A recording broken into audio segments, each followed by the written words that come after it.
Danger Dolan. This is the first Q&A for just WoW related questions that you asked me on my last update / Q&A ask a question video. So let's jump right into it. You got your first question here from Victor Westring. How long have you played WoW? So I started mid vanilla. I was about 13, 14 at the time, didn't know what I was doing. I spent all my time just trying to get under zones like Orgrimmar and getting behind Gilneas, doing terrible things in dungeons because I didn't know what I was doing. I took a few breaks following Wrath of the Lich King and their Ulduar patch because I'd gotten sick of the game at that point. I took a break until, around the start of Kata.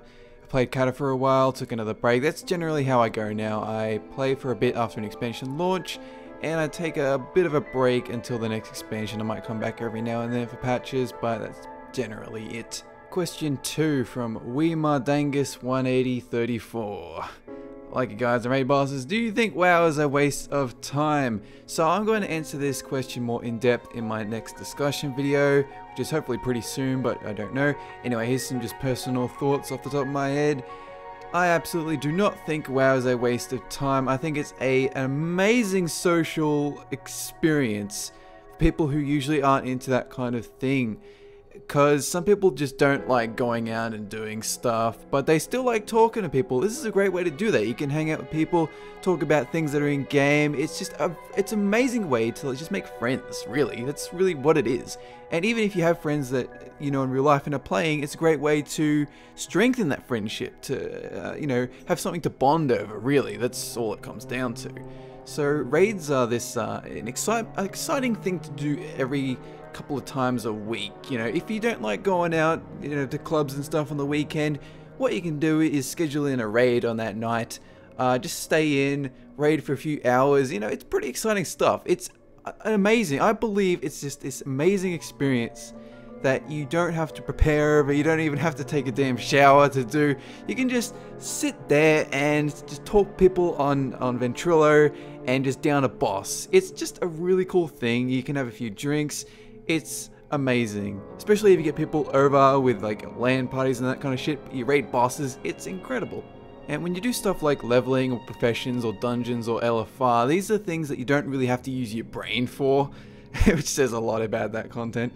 But you can multitask at the same time. You can, I have two monitors in front of me. I have one where I watch movies and I have one where I can play WoW. So while I'm doing a dungeon, because I've done it so many times I don't even need to think, I can have a movie playing or I can have some music playing, and I can just spend that time doing that while I'm doing something else. So I'm working on my character while I'm enjoying myself with a movie or with some music.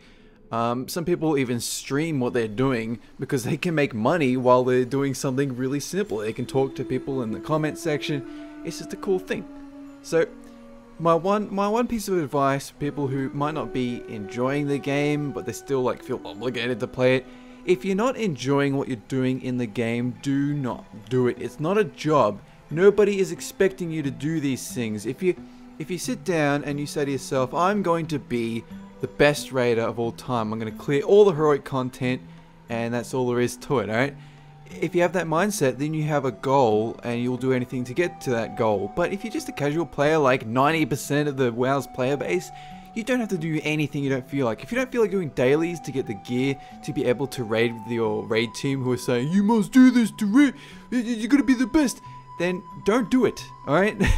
Find another guild that aren't so strict. It's at the end of the day, it's about playing the game because you enjoy it. It's not a waste of time because it's a good supplement for doing stuff in your day, alright? If you haven't got a job, this is a great way to have something to do. You'd be better off, looking for a job, but this is a great way to have fun while you're killing time. Now, question 3 comes from my favorite commenter of all time, Superfry. I think I'm saying that right. He's asking, what am I wearing? Actually, at the moment, I'm just wearing a simple shirt with one of the aliens from Mars Attacks on it, some jeans, and that's pretty much it. So he's asking about the purples in raids, having level 60 purple gear with really bad stats when compared to level 90 purple gear. So, what is it with purple gear? And the fact that they haven't really changed the color over the last few years. So here are my thoughts. It's actually bothered me as well, but I haven't been able to, you know, put it into words properly. But it's the point that people pay attention to gear numbers, not the gear colors. You know, now that we got the item levels, what is the point of gear colors? It's like, I have purple gear, which is better than the blue gear from heroics. It just doesn't make any real sense, you know? It's like, you get a slightly better purple piece of gear, but there's no color difference. It's the exact same thing. You can get something from a 5.0 raid that is purple, and then you got something from a 5.4 raid that is also purple. So it's like, I have to read the number to know whether or not one is better than the other. Otherwise I'm reading through all the numbers, all the stats, and it's like, I'm sick of this, kill me. So it reminds me of gear score, but the numbers like replace the colors. So yeah, you're looking at the number and you're like, okay, so this one is good, you know, this player is good because he's got a high number. And it would make more sense if the color was different. If the color was like a darker purple based on how good the gear is, and a lighter purple, or a different color altogether. Like, if it had different gradients, that would make sense, but I don't know what the point of the gear is. I mean, I really do wish that, like, some of the early raids would have blue gear in the first few bosses and then progressively get up to this, you know, darker purple, you know, the really cool shit. But instead, we got normal LFR raid gear, normal gear, we got heroic gear, Thunderforged heroic. It's fucking ridiculous. So I would really love to get rid of this archaic model, but I don't think Blizzard can actually do it with their engine. I think they haven't even brought up the subject, because it's like, if we just ignore it, maybe people won't believe it's an actual big deal. So, at the end of the day, people just like showing off their purple shit because, you know, numbers is stupid, but what can you do? But I do remember, right, that at the end of the Blood Elf starting area, when you do the last quest, you know, you finished all the quests, you finally finished the zone, you get that quest to get the blue weapon. And that was an amazing accomplishment. And that doesn't happen again, because like in raids, every gear is purple. Even the final boss's gear is purple. Even the heroic final optional boss, Raden, drops purple gear. Why are they so afraid of diversifying the colors even more? Because we're also used to purple now. I'm not even going to keep going off about it. It's the fact that when you're low level and you kill a rare mob and you get green, like a green piece of gear. What is that? That doesn't... It's stupid. Anyway, next question. This one comes from Jetty360. So they're just talking about how they like the guides, are useful for them. Blizzard makes this in-game browser that they should make it so that you can click a boss in the dungeon journal, you can instantly YouTube it and find information. So I just wanted to touch on this just for a second before I go into his question. I don't believe a here's the answer button would exactly help the situation, but linking people to guide or fan sites from an in-game browser to find the information, like Wowpedia, that would work quite well. I wouldn't mind seeing that. Anyway, I figured I'll just bring that up. Anyway, his question is, do I raid? At the moment, I do not. Since I started the self-employment course, I stopped raiding for about a month and a half, and I was on an Oceanic Realm with my good friend Space Druid, who did a couple of guides for like the Shah of Fear or something back in the 5.0 raids. The guides are still up for that. He did the healing perspective, and it was a guild called Chris, and they were raiding Heroic 5.0 content, and I think we got about halfway through before the next patch came out. So they moved to Saurfang, I stayed behind on Dathramar, and our realm is pretty dead. That's the reason they moved, so they could get some more recruitment. The last time I raided, I joined another guild before I started the course, a little small guild. They were just doing some 5.0 normal modes. I didn't enjoy myself raiding, so I didn't want to keep going with it. As I said, if you're not enjoying the game, just don't bother playing it. I consider LFR like a fine way to see the content itself, but it also makes me not want to raid normal mode like ever, because I've already seen it. Why would I want to do it on a harder difficulty? You know, it doesn't... I have no interest, you know, I have bare interest. So I usually, when I did raid, I raided 3 days a week. 4 is the absolute maximum, but I prefer 2 It also depends on how many hours they usually raid. People usually raid like 3. But as I said, you know, 4 maximum. 3 is what I usually do. 2 hours I prefer. As for my best rank / progress, I've never been someone who strives to be the best raider of all time and the best guild of all time. I usually find that when I apply for the high-end, super mega ultra hardcore raiding guilds, I don't enjoy myself. They're too strict. Like, you make a mistake, they're just not forgiving at all. I don't enjoy myself. Usually the people who are there are just complete douche nozzles. Like, I can't even believe some of the people I've met. I got a really great story from when I played the Old Republic, the Star Wars MMO, but I won't bring it up now. I'll save it for some other time. Next question from George Borisov. That sounds like German or something. I don't even know if that's German. I'm talking out my ass. So, when did I start raiding? I already answered the next one. And what did I raid as? So, I started raiding in early TBC. I learnt the ropes in Karazhan as a hunter with a very patient guild. And I didn't take raiding seriously back then, so I made all kinds of mistakes, and I basically wasted all their time. So in Wrath of Lich King, I switched to a druid tank, and I played that druid tank like full time for a full year. That was intense. That was the most intense time I've ever had, ever played WoW. And ever since then, I've always raided as a tank toon, a prot warrior in Cataclysm, and a brewmaster in Pandaria. So I'm typically someone who raids as a tank. Sometimes I'll switch things up and do some healing or do some DPSing, but my heart always lies in tanking. That's a thing. He asks, make a video discussing healer compositions for 25s by... Yeah, no, that's not gonna happen. I don't do role-based discussion things very well. Like, I'll say, yeah, man, bust out the tranquility, revival's good. That's it. Next question from 4MI. Oh, I can't even. He's got a frog. The frog asks, how long do you believe WoW still has until this behemoth of a game finally takes its fall? So he's asking how long until it dies. So let's define dead first. Is it less than 2 million subs that is considered dead? Because I'd say it's dying right now, but until it stops dropping ridiculous amounts or other games somehow manage to catch up to its subscriber base, I'm going to say that this game will never die, but that the tech will eventually be so outdated that Blizzard themselves will likely create a new hotness to replace WoW. So yeah, it won't die, just be replaced most likely by Blizzard or some humongous game that explodes in popularity for whatever reason. Next question, are you Dolan from Skill Banner? No, I am Danger Dolan. It's like Dolan from Skill Banner, but I parachute off skyscrapers wrestling bears.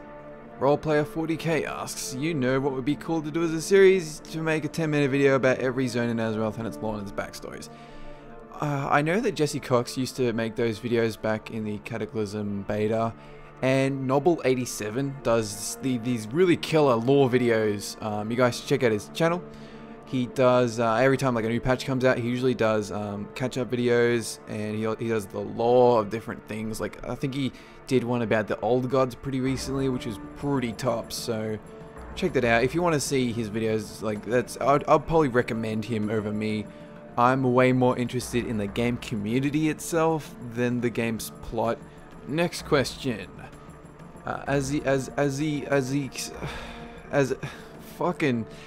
He says, fuck, I missed you. Where is your armor for your main toons?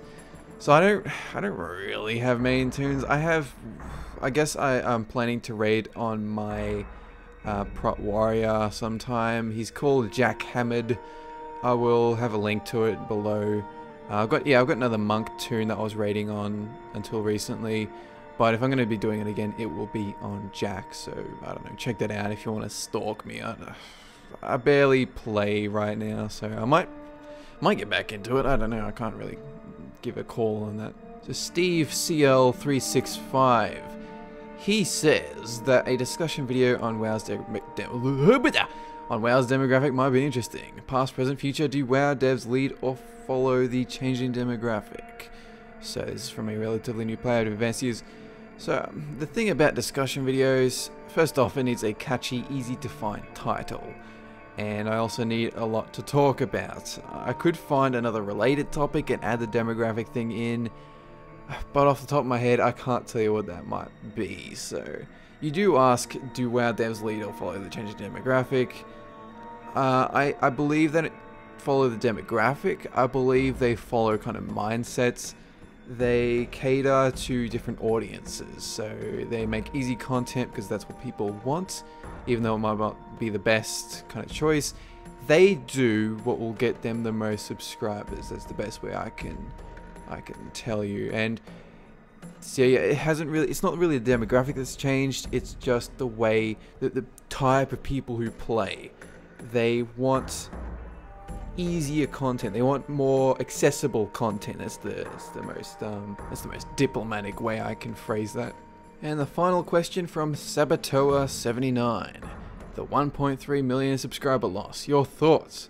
So I can't give an accurate, objective answer because until I've researched the issue. I haven't really had the time to do that when it was, a thing. I can only give my thoughts, just my personal thoughts. So take this with a grain of salt. So I feel like the normal and heroic mode rating is dying. The difference in difficulty between all the other content, like leveling and heroic dungeons and all that, and normal/heroic is far too steep. I mean, you go from LFR to normal mode, it's such a huge rise in difficulty, like absurdly high. They either need to lower the normal mode difficulty or add a new kind of the step forward, because LFR and normal mode rating are so different that you can't just jump from one to the other, LFR caters to an audience that just want to win and get loot and get out, whereas normal mode is like, we need you to stick around for a while and actually commit to downing this boss with a few other people, like 9 other people, right? That's the whole point of it. So people don't want to play endgame as much anymore, and these statistics are backed up by WoW progress. Essentially, I think it's been, I think people used to kill about 60,000 of the first boss through all of Cataclysm, so the first boss in 4.0, 4.2, 4.3, all those bosses got killed about 60,000 times by all the guilds all over the world, whereas the first bosses in the 5.0 raids, like the Stone Guards, they got killed by, I think, 45,000, which is a pretty big drop. Considering in Wrath of the Lich King the numbers were as high as like 80,000 for the first boss. The fact that they've dropped down to 45, I mean 45, end bosses usually didn't get that few of a number. It's pretty ridiculous, and it's because LFR's there now. Why would you go to normal mode if you can just go to LFR and see all the content, Yeah, it's like, like you're playing any kind of platformer and they just advance you to the end to see all the story, and then they're like, okay, you can feel free to do this on a more difficult setting. It's like, no, I have no motivation now. Why would I do this? Apart from just wanting something difficult. And the lore is a bit lousy compared to the other expansions. Pandaria wasn't really established before WoW. Cataclysm was like an overhaul of all the things you loved. Wrath of the Lich King had the Lich King. TBC had Illidan. Vanilla WoW had, just WoW in general. That was enough. So Pandaria had just no evil dude. They had Garrosh and that was about it. But it's like the gameplay has really succeeded, but the lore itself is fucking abysmal. Like I don't care. I couldn't care less about these pandas. That's the only way I can say that. And also the game is pretty damn old at this point. It's just the fact that people are just sick of playing the same game. I mean, there's nothing you can do about that. It's like with any game. You play a game for long enough, you're gonna get sick of it. That's just how it goes. Alright, so now is your opportunity to ask me more questions. This video was pretty easy for me to make. I churned this out in about 20 minutes. It was not a difficult thing. So this time, instead of just saying, ask me questions about WoW, I'll narrow the field of question askery, because the questions were so all over the place that I was like, Probably should have given like a topic for people to. Okay, so what I want you to do is kind of, instead of asking me a question, I want you to think about this topic. I want you to think about what it is you don't like about Mists of Pandaria, and then ask me a question based off of that. Like, just say what you feel about something. Like, I don't like pet battles because it's like you don't get to talk to people. Like, it's such a solitary experience. And how do you feel about that? You know, I like having someone's opinion, and then for me to talk about a question they might ask about it, or even just give me your opinion and I can talk about that. That's a lot easier than just a general one-line question that says, "What do you think about thing?" So go ahead, just ask me anything to do with something you don't like about Mr. Pandaria. Just Mr. Pandaria, mind you. And I shall answer it pretty soon. So that's it, guys. Have a good one.